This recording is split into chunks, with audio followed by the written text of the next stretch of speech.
Bismillahirrahmanirrahim. Assalamualaikum warahmatullahi wabarakatuh. Alhamdulillahirabbil alamin wa bihi nasta'inu ala umuri dunya waddin. Wassalatu wassalamu ala asyrafil anbiya'i wal mursalin sayyidina wa maulana Muhammadin wa ala alihi wa sahbihi ajma'in. Asyhadu an la ilaha illallah wahdahu la syarika lahu wa asyhadu anna Muhammadan 'abduhu wa rasuluhu la nabiyya ba'dahu. Subhanaka la ilma lana illa ma 'allamtana innaka antal 'alimul hakim. Qala rabbi shrah li sadri wa yassir li amri wahlul 'uqdatam min lisani yafqahu qawli. Rabbi ati nafsi hudaha wa zakkiha anta khairu man zakkaha anta waliyuha wa maulaha thumma amma ba'du. Ma'asyiral hadirin jamaah salat Maghrib dan Isya beserta nur yang dimuliakan oleh Allah Subhanahu wa taala. Syukur alhamdulillah di malam Selasa ini kembali kita dipertemukan oleh Allah Subhanahu wa taala dalam kondisi sehat walafiat. Selawat mengirimkan salam semoga selalu tercurahkan kepada junjungan kita baginda Nabi besar Muhammad sallallahu alaihi wasallam. Bapak Ibu hadirin warahmatullahi. Pada 3 pekan yang lalu kita akhiri kajian tafsir kita pada surat Ali Imran ayat 198. Maka di malam hari ini insyaallah kembali kita akan melanjutkan kajian tafsir kita di surat Ali Imran ayat 199 dan insyaallah sampai 200 karena surat Ali Imran habisnya sampai ayat 200. Kalau memang memungkinkan waktu kita bisa nyambung ke surat An-Nisa ayat 1. Sebelum kita mencoba mengkaji, mentafsirkan ayat-ayat tersebut, alangkah baiknya jika kita baca terlebih dahulu ayat-ayat yang akan kita tafsirkan. A'udzu billahi minasy syaithanir rajim. Bismillahirrahmanirrahim.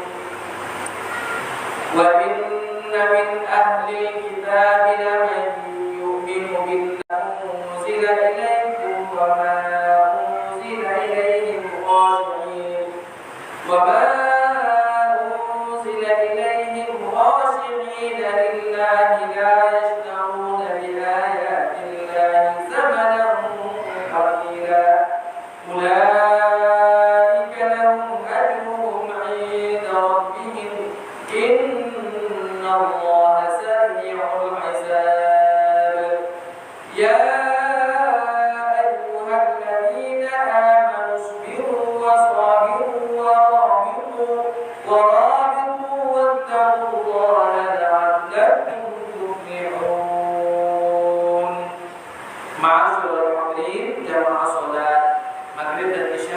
Masjid An-Nur yang dimuliakan oleh Allah Subhanahu wa taala. Di ayat 199 di dalam surat Ali Imran ini Allah Subhanahu wa taala menjelaskan kepada kita bahwa ada sebagian di antara orang-orang ahli kitab yang mana mereka ini amat sangat beriman mereka kepada Allah Subhanahu wa taala dan beriman Allah turunkan kepada nabi kita Nabi Muhammad sallallahu alaihi wasallam berupa Al-Qur'an wa ma unzila ilaihim, dan mereka juga beriman atas kitab suci yang Allah turunkan kepada mereka. Artinya apa, ma'asyiral hadirin? Allah Subhanahu wa taala menjelaskan kepada kita bahwa orang-orang ahli kitab pun beriman kepada Allah. Beriman kepada apa yang Allah turunkan kepada Nabi Muhammad berupa Al-Qur'an, apa yang diturunkan kepada mereka berupa kitab-kitab suci mereka.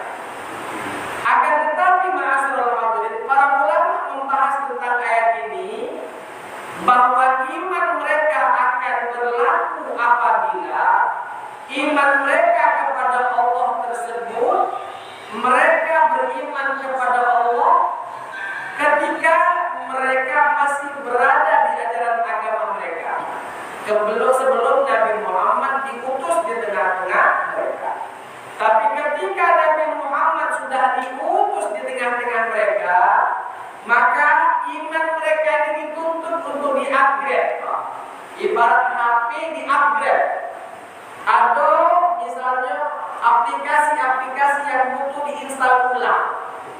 ketika Nabi Muhammad sudah diutus di tengah-tengah mereka. Apa dan bagaimana ketika ahlul kitab Yahudi maupun Nasrani memang mereka beriman kepada Allah, memang mereka beriman kepada kitab suci Al-Quran, mereka juga beriman kepada kitab suci yang Allah berikan kepada mereka, tapi mereka juga harus beriman kepada Nabi Muhammad sebagai Rasul utusan Allah kepada manusia.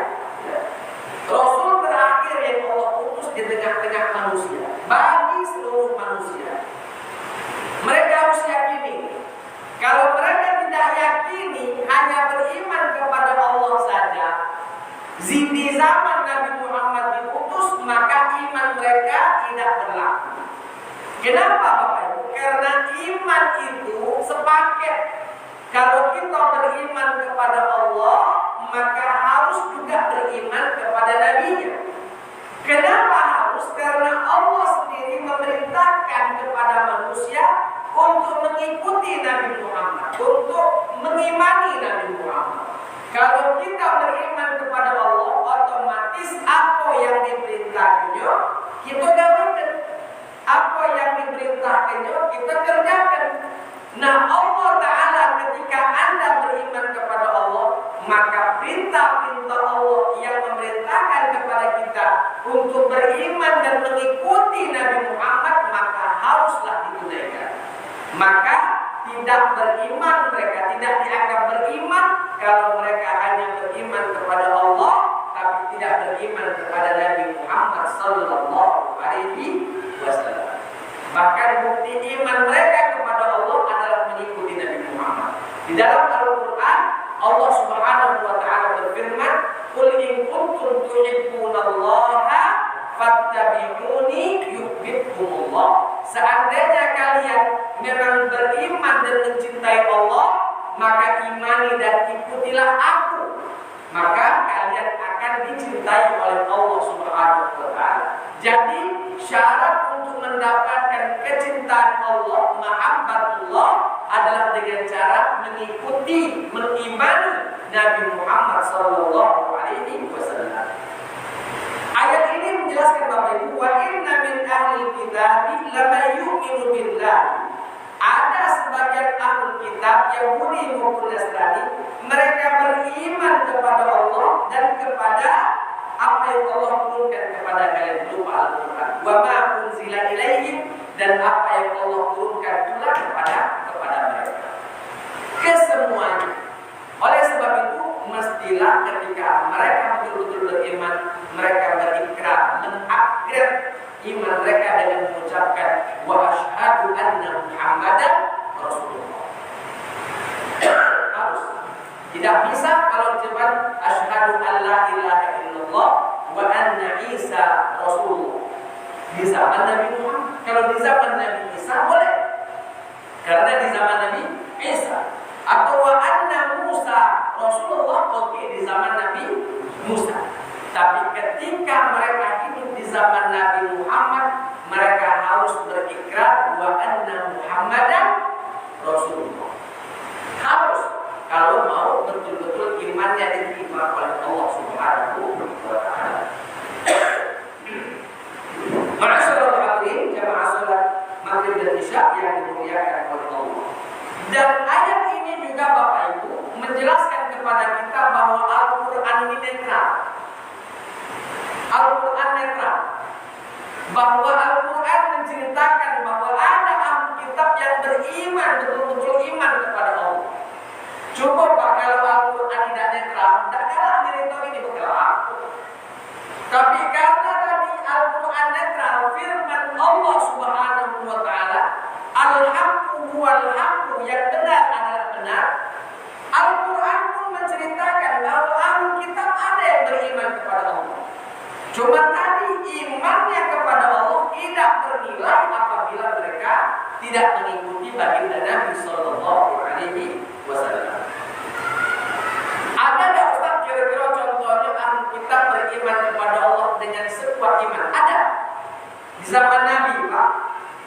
Ia bernama Waraqah ibnu Nawfal. Ia bernama Waraqah Waraqah bin Nawfal ini Pak, dia ini mamangnya Khadijah. Mamangnya Khadijah. Siapa Khadijah? Khadijah istri Nabi sallallahu alaihi wasallam. Dia bernama Waraqah bin Nawfal. Waraqah bin Nawfal ini Pak, dia ini ahli di agamanya, maksudnya itu kiai di agama kita. Mereka memang benar karena mereka menjalankan syariat ahlu kitab semasa Nabi Muhammad belum diutus menjadi nabi. Nah, ketika Nabi Muhammad berada di Gua Hira bertemu dengan malaikat Jibril, Nabi Muhammad merasa khawatir atas dirinya. Turunlah Nabi Muhammad dari Gua Hira, karena Gua Hira itu Pak berada di puncak Gunung An-Nur, Gunung Cahaya. Ini Masjid An-Nur itu namanya Jabal Nur, ya. Jabal An-Nur, Gunung Cahaya. Nah, di atas di puncak Gunung Cahaya Jabal Nur itu Pak ada gua. Nah, Nabi Muhammad SAW berada di gua itu, Gua Hira namanya. Setelah bertemu dengan Jibril, turunlah Nabi Muhammad dari gunung tersebut turun ke Mekah. Khawatir atas dirinya. Bercerita dengan bininya Khadijah binti Khuwailid. Kata Khadijah, "Sudah, besok melu aku." Bahasa itu apa itu? Besok melu aku kita nemui mamang. Karena mamang ini ahli kitab, dia ini hafal kitab suci, kiai besar gitu Pak. Ya Pak, maksud kita pendetanya pendetanya agama Nasrani pada ahli kitab. Jadi didatangilah Waraqah bin Nawfal ini. Diceritakanlah apa yang dialami oleh Nabi ketika Nabi Muhammad berada di dalam gua, ya, di atas Jabal Nur. Diceritakannya apa kata Waraqah bin Nawfal? "Wahai keponakanku, sebenarnya yang kau jinguk itu sama seperti yang dijinguk oleh Musa." Artinya yang dijinguk oleh Nabi Muhammad itu adalah malaikat Jibril. Apa kata Waraqah bin Nawfal? "Seandainya aku masih hidup ketika kau diusir dari negeri kau, aku akan tolong kau. Sa'ansuruka nasran aziman, aku akan menolongmu dengan pertolongan yang besar." Lalu Nabi bertanya, "Apakah aku akan diusir dari negeriku sendiri?" Kata Waraqah, "Iya. Dakate uang yang dapat risalah macam kau kecuali dimusuhi oleh umat, dimusuhi oleh orang sekampung." Nah, dari situ disebutkan bahwa Waraqah ini beriman kepada Nabi. Hanya saja Nabi Muhammad pada waktu itu belum mengikrarkan diri sebagai seorang Nabi dan Rasul. Seandainya Nabi Muhammad mengikrarkan diri sebagai seorang Nabi dan Rasul, maka Waraqah bin Nawfal wajib hukumnya untuk mengikuti Nabi Muhammad sallallahu alaihi wasallam. Itu Nabi Muhammad umur 40, ya, ketika sudah mendapatkan wahyu. Ada ketika Nabi Muhammad pergi ke Basra, pergi ke Syam, melewati tempat, ya, dan tempat itu ada pendeta yang namanya Buhairah. Dia adalah ahli pendeta di agamanya. Nah, Buhairah ini Pak, karena memang di dalam kitab suci diceritakan akan datang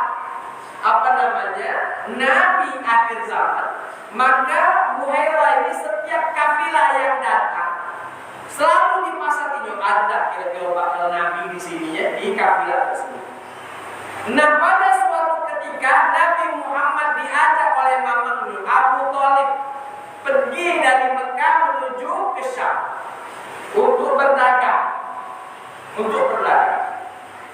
Sesampainya di Basra, ya. Sampainya di situ, maka melewati daerah si Buhairah tadi. Tapi Buhairah tadi nengok dari kejauhan, walaupun belum lewat ke depan rumahnya, nengok dari kejauhan. Ada penting di dalam kafilah ini. Kenapa? Karena Buhairah ini nengok Pak, di kafilah itu selalu ada awan yang menaunginya. Di pucuk kafilah itu selalu ada awan. Supaya trip matahari tidak langsung kena ke mereka. Dijenguknya dari jauh ini, awan ini berjalan sesuai dengan perjalanannya kafilah. Pasti ada yang penting di dalam kafilah tersebut. Maka Buhairah memerintahkan anak buahnya untuk masak banyak. Memasak, kita nak datang kamu. Ngapa? Karena Buhairah nak diundang kalau makan ini. Ngapa nak diundang supaya nak tengok siapa ni yang penting di dalam kafilah itu. Buhairah penasaran. Jadi pemasak lapak loh. Setelah memasak selesai, kafilah itu pun melewati Sauma'ah. Sauma'ah itu tempat ibadahnya Buhairah. Disertapinya oleh Buhairah. Kamu belum boleh melewati tempat ini sebelum berlaku dulu, mampir dulu. Kami nak nyuruh ke makan. Yo Pak, bukan disuruh makan, gak ada kira-kira. Aman suruh pegawai mungkin lah agak susah. Aman suruh makan lah. Suruh makan. Apalagi kafilah ini Pak, perjalanan jauh. Ala kadar disuruh makan. Sudah masuklah seluruh kafilah masuk. Seluruh korban kafilah itu lama-lama itu masuk makan. Si Buhairah ini Pak, sudah dimasak itu siko. Bukan yang makan tadi. Ini bukan. Segala yang dimasak tidak ketemu. Dan itu yang penting di sini. Maka bertanya, apa tak di antara kamu yang tidak pergi makan, tidak masuk makan? Apa kata Allah? Ada sih kok. Kenapa tak kamu ajak masuk? Masih kecil budak. Cara kita lah Pak, kalau bertamu tempat Allah, yang budak kecil gak usah masuk. Adik malu kemudian pecah piring, misalnya masih kita main. Jadi Nabi Muhammad disuruh keluar kan? Yang budak yang sudah dewasa masuk makan. Makanya ketika Buhairah memperhatikan satu-satu, tidak hati penting di sini. Biasa kan? Muka biasa. Makanya Buhairah bertanya, apakah semuanya telah masuk dalam makan? Apa kata? Ada sih kok lah tidak masuk. Ngapa dah kamu suruh masuk? Dia ni kecil, isi sini karena dia masih kecil. Makanya kami tidak suruh masuk karena umur beliau itu Pak, umur Nabi kurang lebih ada yang mengatakan 8 atau 9 tahun, masih kecil. Tidak suruh masuk. Kata Buhairah, aja masuk.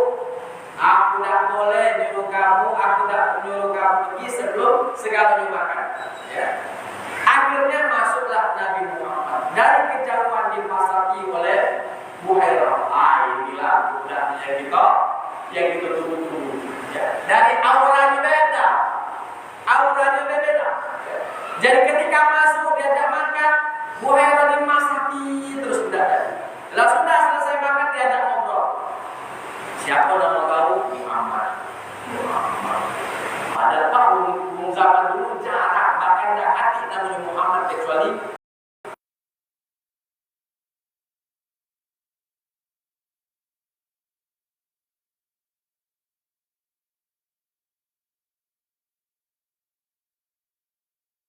andainya orang Yahudi tahu seperti mana yang aku tahu, asli aku takut orang Anwar di apa itu. Maka bawa kembali, maka bergegaslah Abu Thalib membawa pulang anak ponakan yang bernama Nabi Muhammad Sallallahu Alaihi Wasallam. Kenapa? Karena kalau orang Yahudi tahu seperti mana Buhairah ini tahu Pak, bunuhnya Nabi. Kenapa?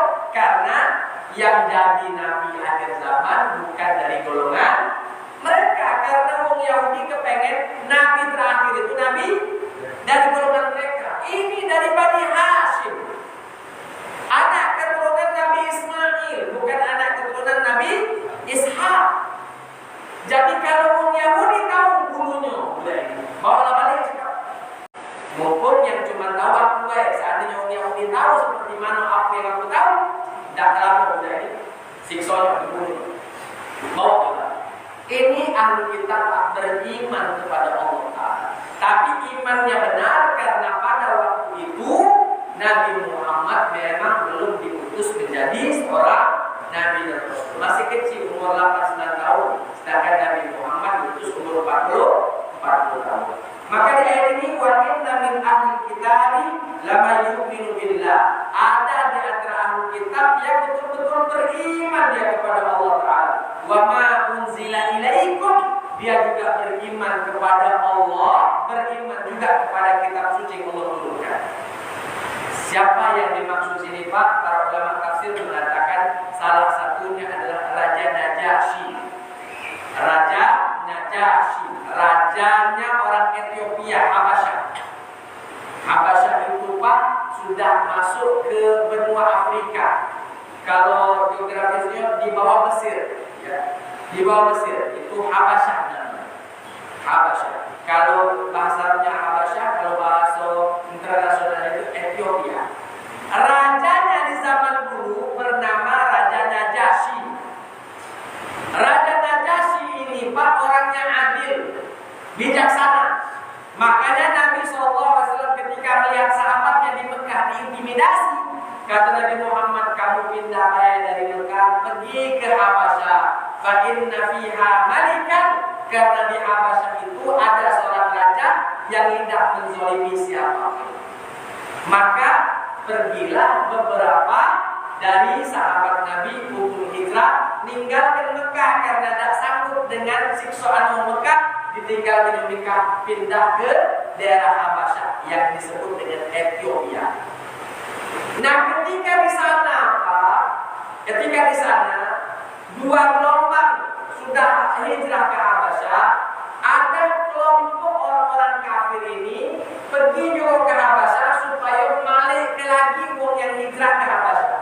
Salah satunya adalah Abu Sufyan yang pergi untuk menjemput orang Islam yang sudah Islam suruh balik lagi. Karena Abu Sufyan ini berkawan sama Raja Najasyi. Abu Sufyan ngomong ke Raja Najasyi, uang-uang yang kamu terima dari Mekah ini, segalanya mereka ini tidak beriman seperti mana iman yang kau imani. Maka bertanyalah Raja Najasyi itu, apa ini yang keimanan yang mereka imani? Kata Abu Sufyan, mereka berbicara sesuatu tentang Maryam.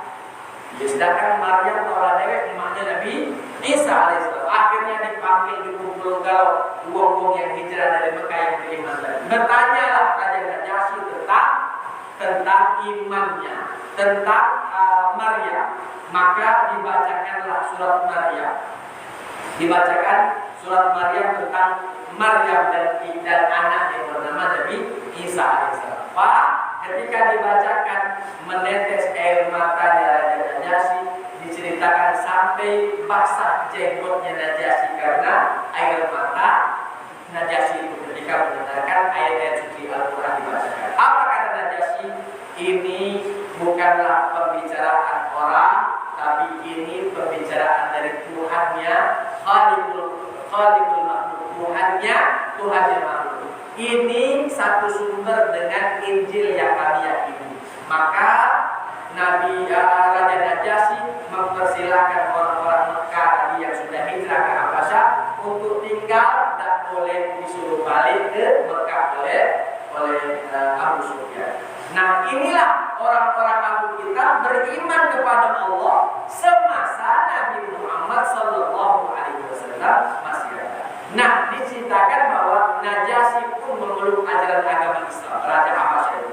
Kenapa? Karena satu ketika Nabi Muhammad bergesa-gesa pergi ke tempat yang mana tempat itu ngajak orang-orang beriman untuk pergi nyolatkan.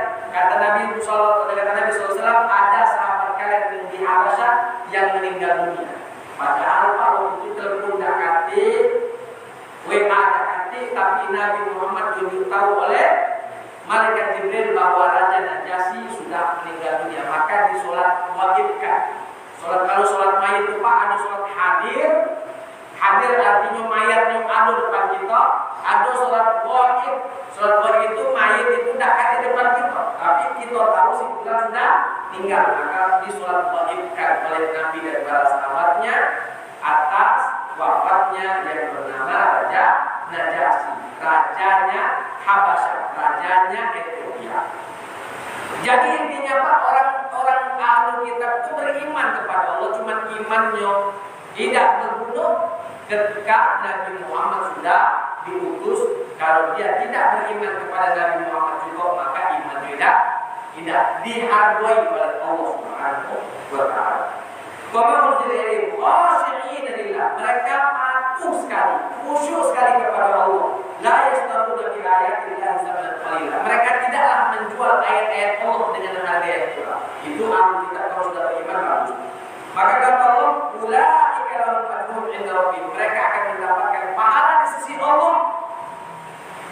Lalu Allah Ta'ala mengatakan, innallaha sari'ul hisab. Sungguhnya Allah Ta'ala maha cepat hitungannya. Jadi orang-orang yang beriman di akhirat imannya kepada Nabi SAW, maka mereka akan mendapatkan pahala yang besar di sisi Allah Subhanahu wa taala. Jadi orang-orang ahli kitab tadinya beriman kepada Allah dan Nabi yang diutus kepadanya, misalnya Nabi Isa, setelah Nabi Muhammad diutus, dia mengakar bahwa Nabi Muhammad adalah Nabi utusan Allah, Nabi akhir zaman untuk manusia, maka disebutlah upgrade imannya bisa membawa mereka menuju surga Allah Subhanahu wa taala.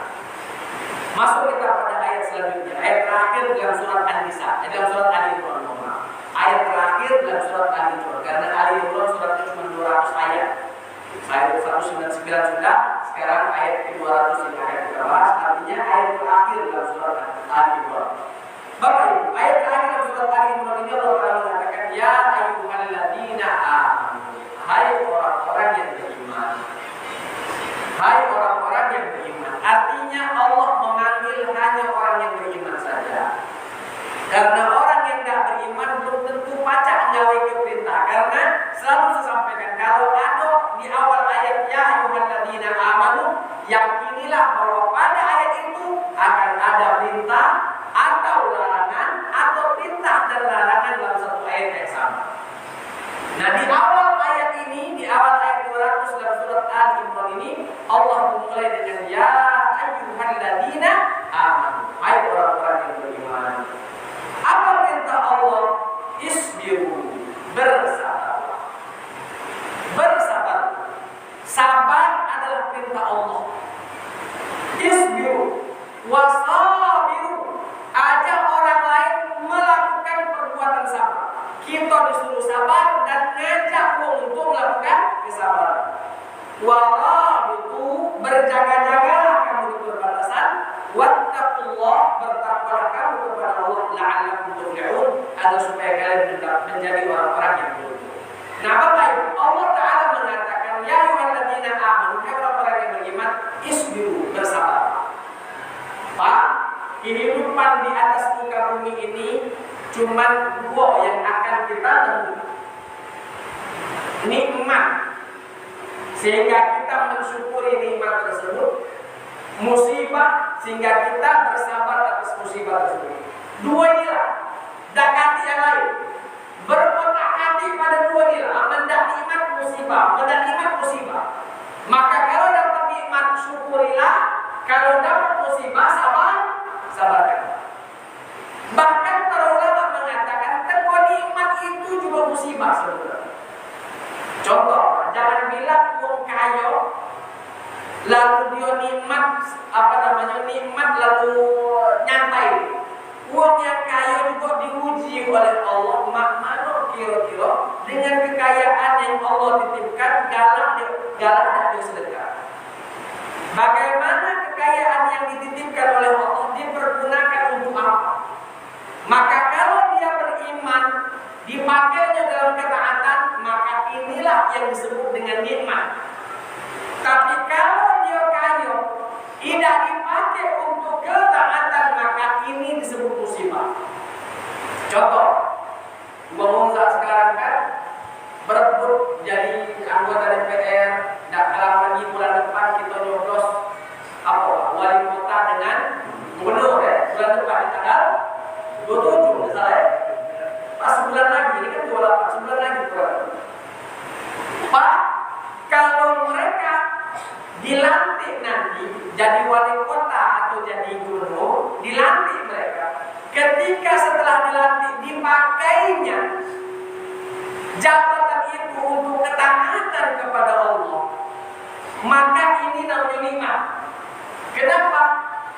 dipakai untuk ketaatan. Tapi ketika mereka dilantik menjadi wali kota atau gubernur, dipakai untuk bermaksiat kepada Allah, hanya untuk memperkaya diri sendiri dan golongannya. Nah, yang ini bisa jadi musibah. Bisa jadi musibah. Maka hati-hati. Bahkan nyawa kita nih Pak, kalau kita pakai nyawa ini untuk taat, nikmat nyawa. Tapi kalau nyawa ini kita pakai untuk bermaksiat, musibah nyawa. Makanya Nabi mengatakan, mengajarkan kita salah satu doa, ya Allah, perbaikilah duniaku, karena di dunia ini tempat aku tinggal, tempat aku hidup. Perbaikilah pula akhiratku, karena akhiratku tempat kembaliku. Allahumma aslih li dunyaya allati fiha ma'ashi wa aslih li akhirati ilaiha ma'adi. Ya Allah, perbaikilah duniaku, karena di dunia aku tempat hidup. Pergunakan pula akhiratku, karena akhirat itu tempat aku kembali.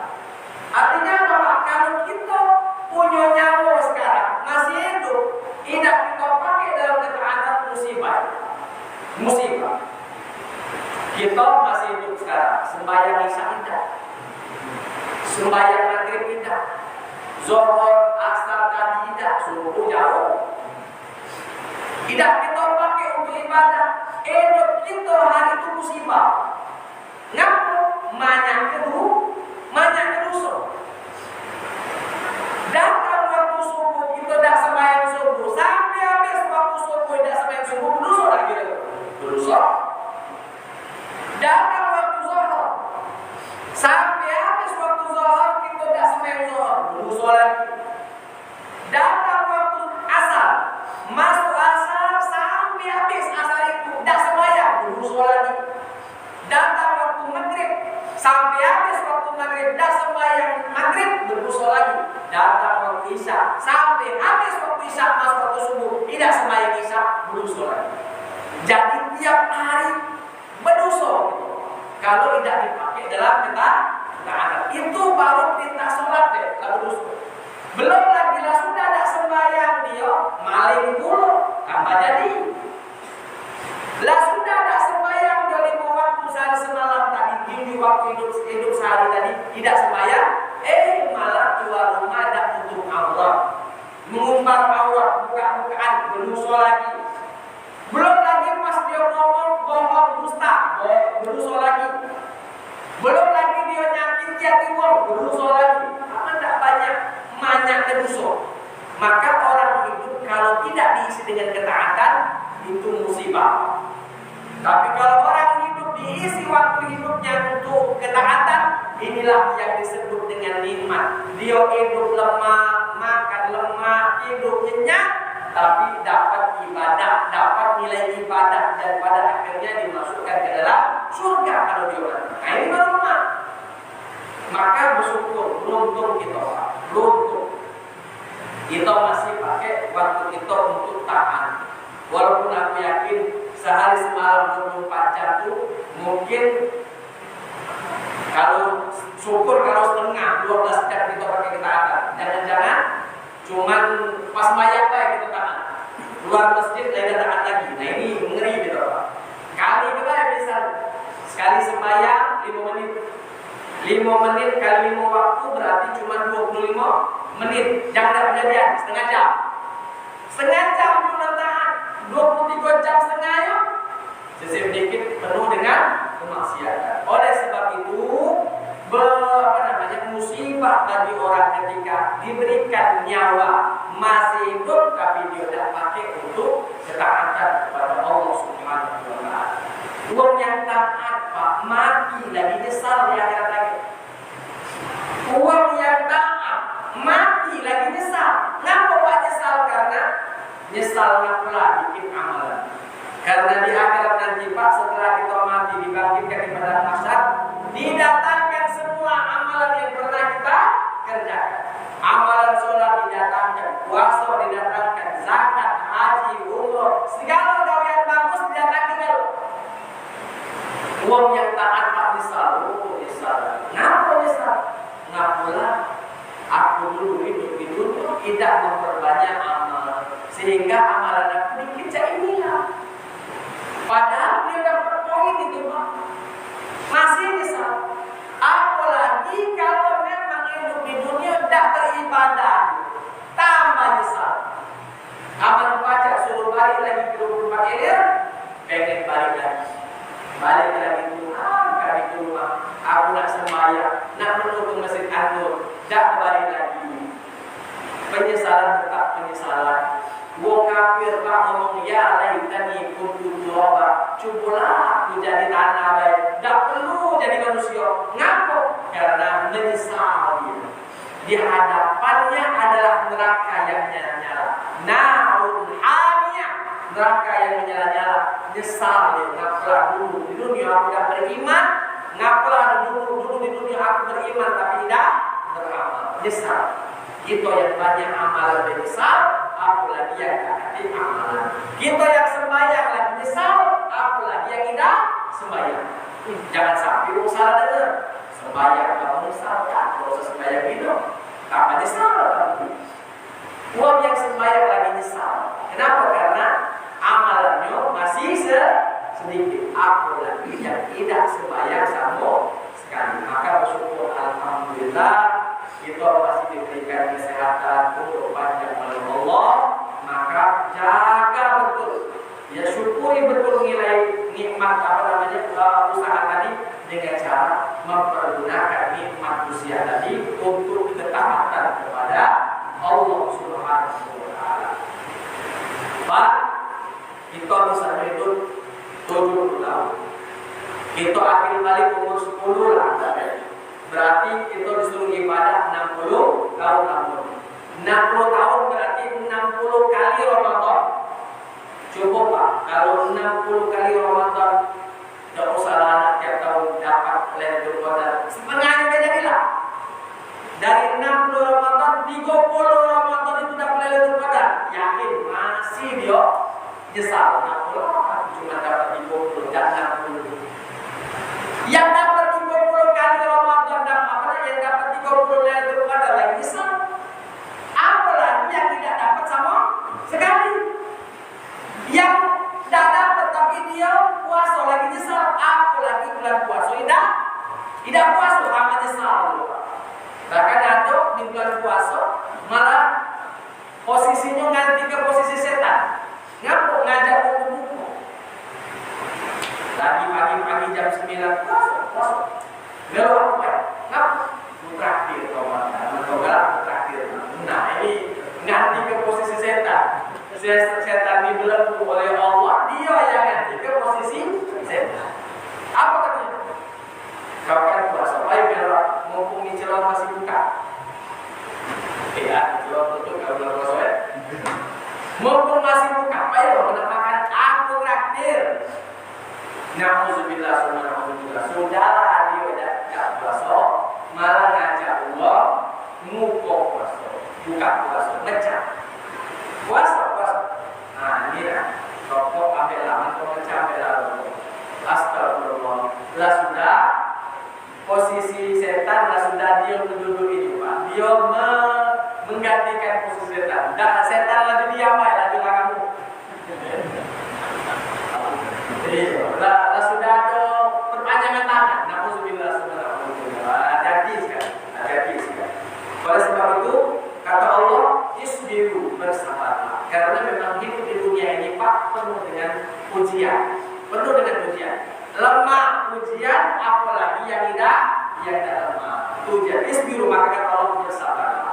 Makanya dalam Al-Quran Allah Ta'ala mengatakan, masuklah kamu ke dalam surga bima sabartum, atas kesabaran dulu di dunia kamu kerjakan. Kamu sabar, disuruh sembahyang sabar. Walaupun matung ngantuk Pak, terdengar as-sholatu khairun minan naum, langsung dia melompat dari ranjang pergi sembahyang subuh ke masjid. Sabar dia, walaupun namanya pikir-pikir dalam mati turun, tapi dia sabar. Ada bila makan di bulan puasa panas berdengkang, sabar. Maka kata Allah, masuklah kamu ke dalam surga bima sabartum, atas kesabaran dulu di dunia kalian kerjakan. Maka bersabarlah. Yang kedua, wasabiru. Kalau bersabarlah untuk pribadi kita, wasabiru, ajak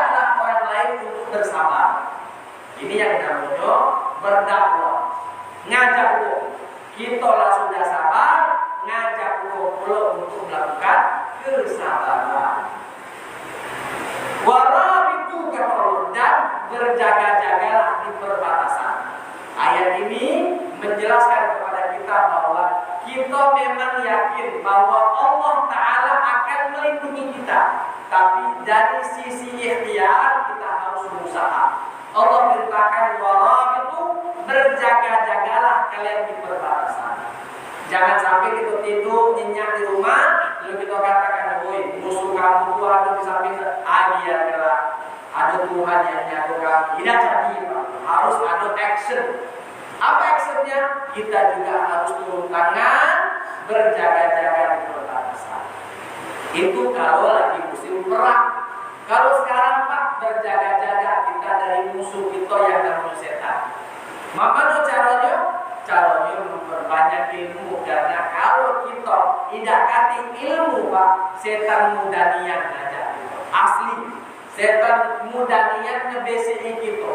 Wong yang berilmu kadang masih tergelincir, apalagi wong yang jahil. Wong yang berilmu saja masih tergelincir, apalagi orang awam. Maka kita isi waktu kita salah satunya untuk menuntut ilmu, dengarkan pengajian. Kita mungkin tidak baca lagi, duduk di bangku kuliah. Kita sudah lewat di bangku sekolah, ada main lagi. Kita sekarang di mana ada pengajian, datangi. Syukur-syukur kita dapat manfaat, dapat faedah. Tidak dapat misalnya apa yang disampaikan Ustaz lah sudah tahu, setidaknya kita dapat berkah. Kenapa? Karena Nabi mengatakan sebuah hadisnya, tidaklah seseorang berkumpul lalu berzikir, yatadarasunahu fima bainahum, mereka mengkaji, kecuali akan turun rahmat kepada mereka. Jadi kalau misalnya ada pengajian, alhamdulillah syukur kalau kita dapat ilmu dari pengajian itu. Lah dapat ilmu, dapat berkah. Tapi kalau misalnya disampaikan Ustaz aku lah paham, dapat yang aku dapatkan hari ini, biarlah yang penting kita dapat berkah.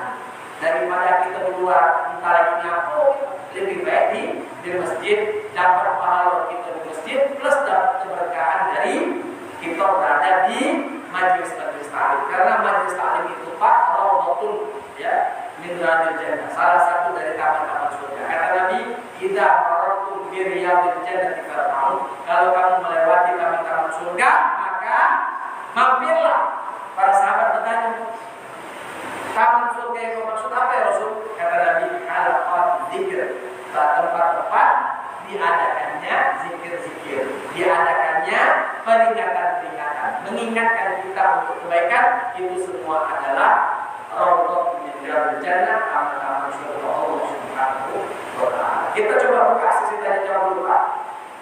Ya alladzina amanu sabiru wa sabiru wattaqullah, bertakwalah kamu kepada Allah. Takwa ini umum. Segala sesuatu kebaikan akan bermuara kepada takwa. Wattaqullah la'allakum tuflihun, agar supaya kita menjadi orang yang beruntung. Artinya di ayat terakhir dalam surat Ali Imran ini, kita akan menjadi orang beruntung apabila kita bertakwa. Kalau kita tidak bertakwa, tidak menjadi beruntung walaupun duit kita banyak. Kita toke, duit kita banyak, kebun kita luas, segalanya kita ada, tidak bertakwa belum dikatakan beruntung. Tapi kalau kita sudah takwa, mohon maaf walaupun duit dakati buntu kita, dakati juga gawian, tapi kita takwa, insya Allah kita termasuk orang-orang yang beruntung.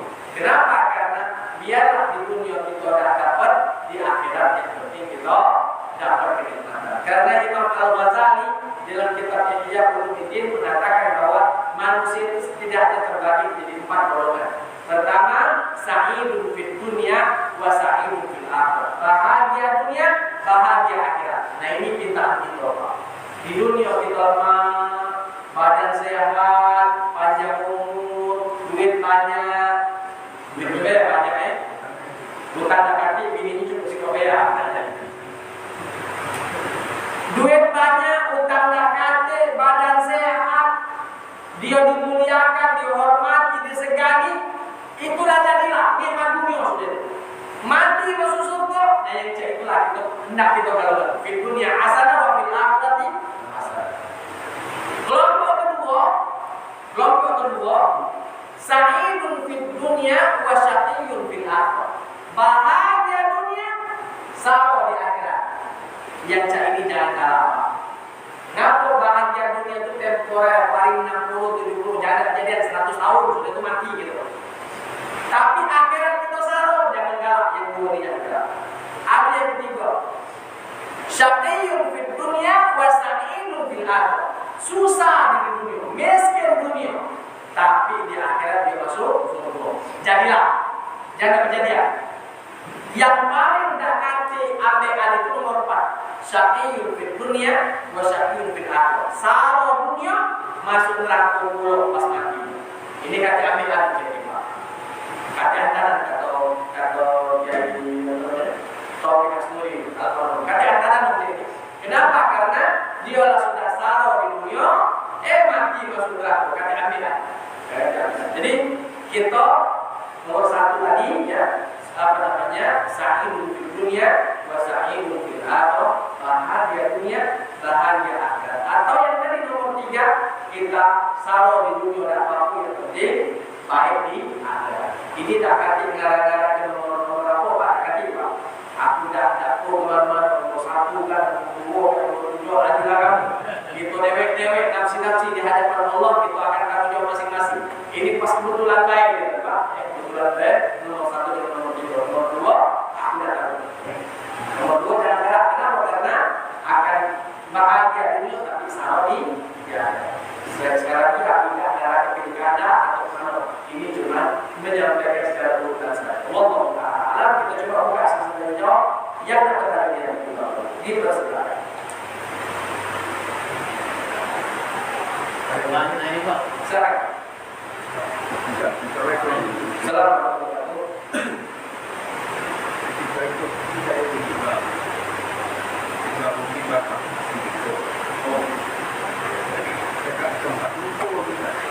Rakaat keempat imam rukuk langsung tahiyat.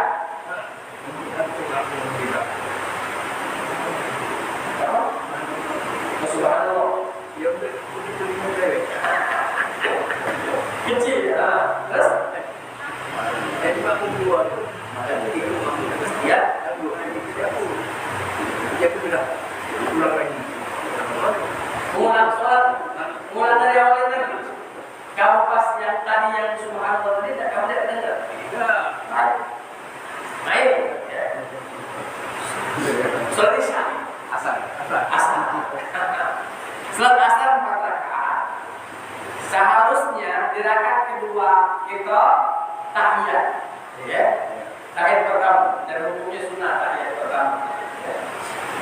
Bangkit lagi untuk menyempurnakan rakaat ketiga, bangkit lagi menyempurnakan rakaat 4, baru kita tahiyat lagi yang kedua. Dan tahiyat yang kedua ini harus. Nah, ketika kita lupa dengan jumlah rakaat, kita nyangkol 4 padahal masih 3. Kita nyangkol 4 makanya kita tahiyat. Kita tahiyat. Tadi sih kau ucap subhanallah untuk dengar tidak diterima. Tak dengar diterima. Jadi yang dua tadi juga ngeklaim tidak tahu di 4-3. Jangan melok para imam atau apa. Kalau memang itu setelah salam assalamualaikum lalu diingatkan ya baca kurang sama kurang 1 rakaat kamu baru 3 rakaat dari seharusnya 4 rakaat. Lalu apa yang harus dikerjakan pada waktu itu? Seharusnya yang 3 rakaat tadi tegak lagi nyumpur namanya menjadi 4 rakaat. Tapi kami lebih cerita dari sana tidak apa karena cerita untuk mengingatkan bangkit lagi untuk menyempurnakan rakaat keempat. Setelah itu sebelum salam sujud sahwi 2 kali sujud, ya sujud sahwi setelah itu. Tapi kalau seandainya ayo Ustaz aku saudaraku malu tadi pembicaraan kami adalah panjang cerita juga sempat ngopi bisa sudah sholat lagi lebih baik di sholat lagi ulang lagi daripada kita tahu sholat kita tidak sempurna lalu sudah tunjuk tahu bahwa sholat kita kurang, seharusnya tadi langsung tegak lagi menyempurnakan rakaat keempat.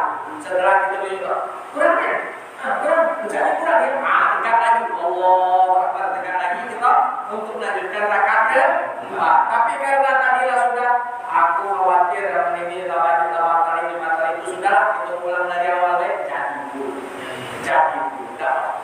Wallahu a'lam. Ya.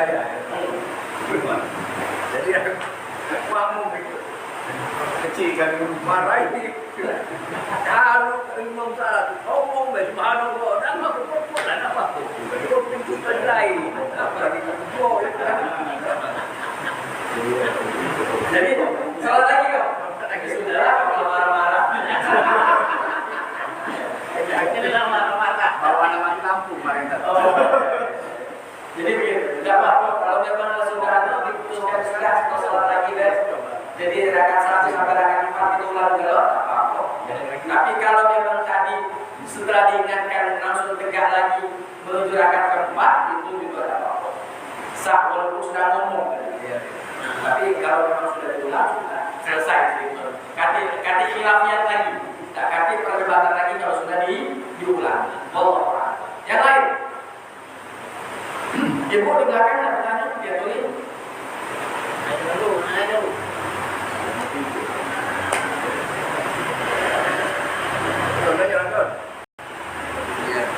Ya. Kalau kita ini kan kalau tamat turbo tadi, jadi kan kalau kita nonton posisi kita belajar di sini pada saat ilmu yang disampaikan, ini bentuknya tafsir dan ada sedikit buahnya ceramah itu. Kalau tentang kita qiraah Quran yang kita belajar kita di sini itu hukumnya sama dengan kita yang belajar sekarang. Belajar, namun belajar semuanya sama, mendapatkan pahala. Apalagi belajar yang berkaitan tentang Al-Quran. Misalnya kita belajar tafsir, itu kan tentang Al-Quran. Kita di hari yang lain belajar membaca Al-Quran, itu juga berpahala. Yang kata para ulama ini, syaraful ilmi, kemuliaan satu ilmu itu tergantung ilmu itu membahas apa. Kalau ilmu itu membahas tentang Allah, maka ilmu itu menjadi lebih tinggi derajatnya dibandingkan ilmu-ilmu yang tidak membahas tentang Allah. Contoh, belajar matematika, kita dapat pahala juga. Misalnya belajar ini rumus Pitagoras, ini, rumus lingkaran, ini, dapat ilmu, kita dapat ilmu belajar. Tapi kalau kita belajar membahas tentang zat Allah Subhanahu wa Ta'ala, maka ilmu itu menjadi lebih tinggi, lebih mulia dibandingkan ilmu-ilmu yang lain. Jadi ilmu agama lebih mulia dibandingkan belajar ilmu non agama. Tapi belajar non agama pun mendapatkan pahala di sisi Allah. Jadi belajar tafsir dapat pahala, belajar ngaji, ya, walaupun alif ba ta sa jim ha bas itu juga akan mendapatkan pahala. Kenapa? Yang dipelajari adalah kalamullah, firman-firman Allah Subhanahu wa Ta'ala, makanya derajatnya menjadi tinggi. Nabi mengatakan khairun nasi khairukum man ta'allama al-Qur'ana wa 'allamahu. Sebaik-baik kalian adalah orang yang belajar Al-Qur'an dan mengajarkannya.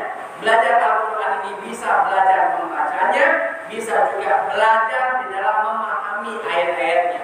Jadi kedua-duanya, belajar ngaji dan belajar tafsir, insya Allah semuanya berpahala di sisi Allah Subhanahu wa Ta'ala. Berpahala semua.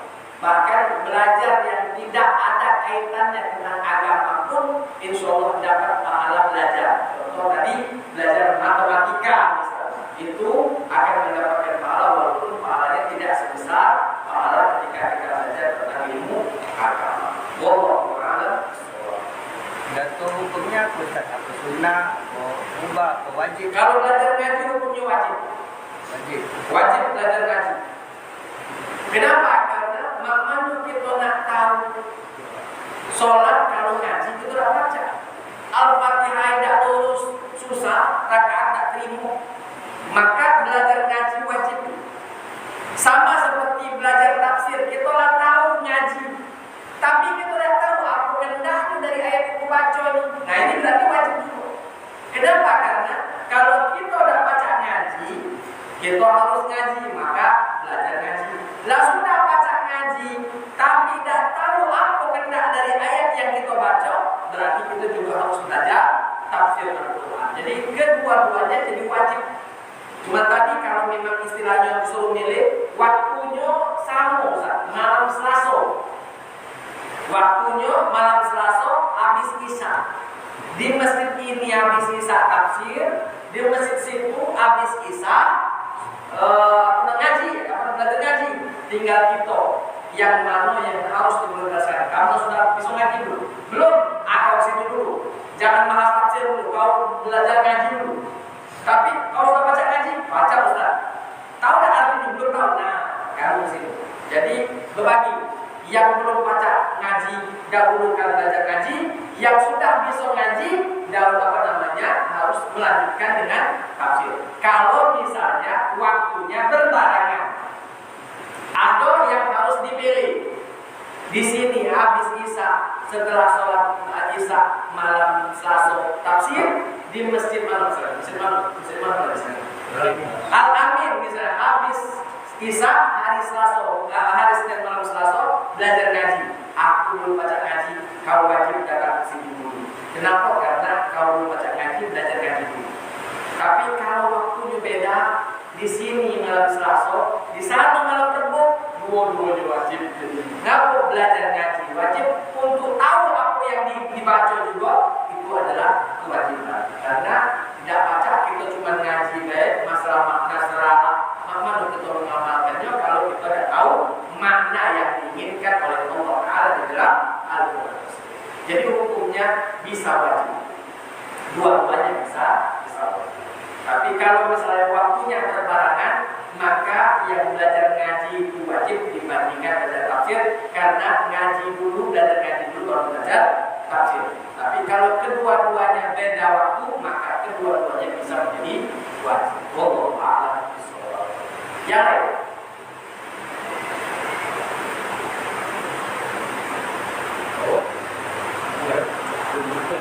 Belum. Ibu di belakang? Belum gitu. Kalau masih ada silakan tak kaki kita tarik ya. Tarik jangkar naik ke bawah. Ada apa?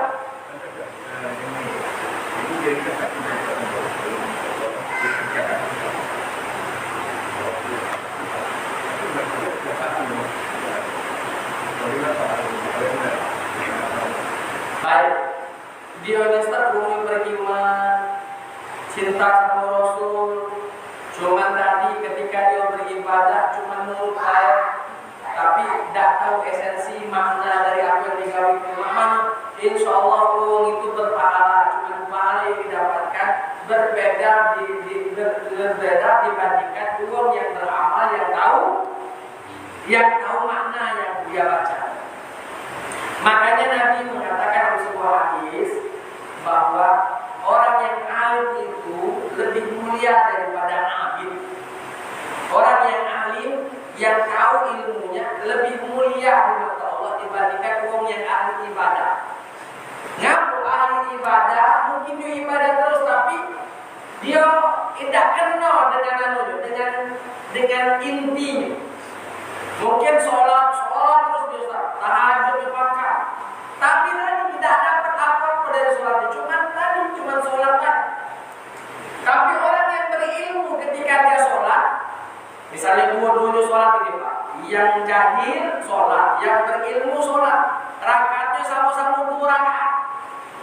Yang jahil 2 rakaat, yang berilmu 2 rakaat dia sholat. Walaupun sholatnya sama, tapi nilainya beda di sisi Allah. Ngapa? Karena orang yang sholat 2 rakaat berilmu, dia kenal dengan intinya. Sedangkan yang ini cuma sholat baik dan dapat apa-apa. Maka tinggal kita.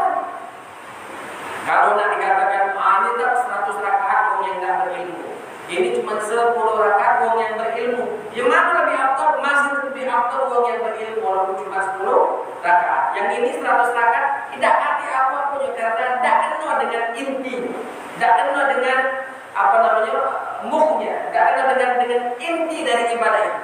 Karena Allah Taala mengatakan fa'budni wa aqimis sholata li dzikri, sembahlah Allah dan dirikanlah salat untuk mengingat Allah. Artinya mengetahui Allah Subhanahu wa taala hakikat-hakikatnya itu lebih penting daripada hanya melaksanakan ibadah saja tapi tidak mengetahui apa yang seharusnya dia harus tahu dari ibadah tersebut.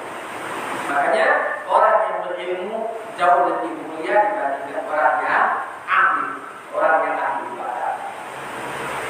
Maka dalam riwayat mengatakan tidurnya orang berilmu lebih ditakuti oleh setan dibandingkan ibadahnya orang ahli ibadah.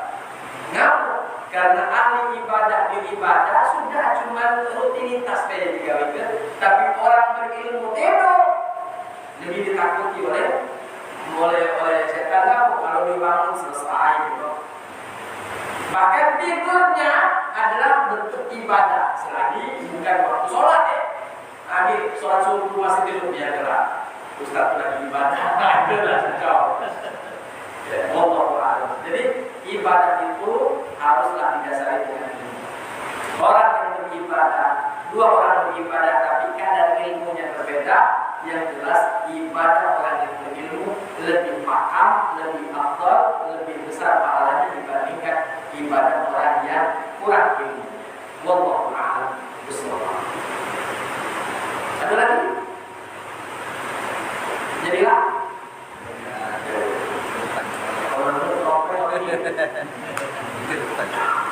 Baik Bapak Ibu, itu saja mungkin yang bisa saya sampaikan pada kesempatan kali ini. Mudah-mudahan bermanfaat. Artinya kita sudah selesai surat Al-Imran. Insya Allah pekan depan kita masuk ke dalam surat An-Nisa, dan insya Allah pekan depan kita habis maghrib. Insya Allah pada pekan depan habis isi di Nurul Islam. Berarti pekan depan habis maghrib dari sini. Insya Allah. Tapi tetap akan saya kembali lagi. Jadi maghrib, habis maghrib atau habis bisa. Karena pekan depan sudah awal bulan. Biasanya awal bulan habis di sini, habis di Nurul Islam.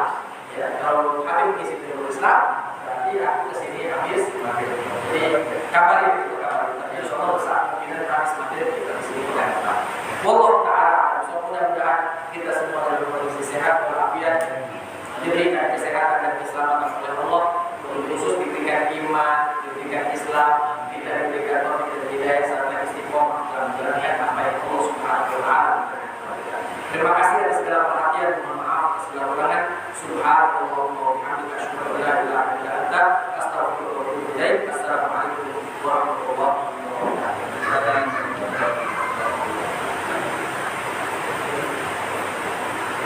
Ya.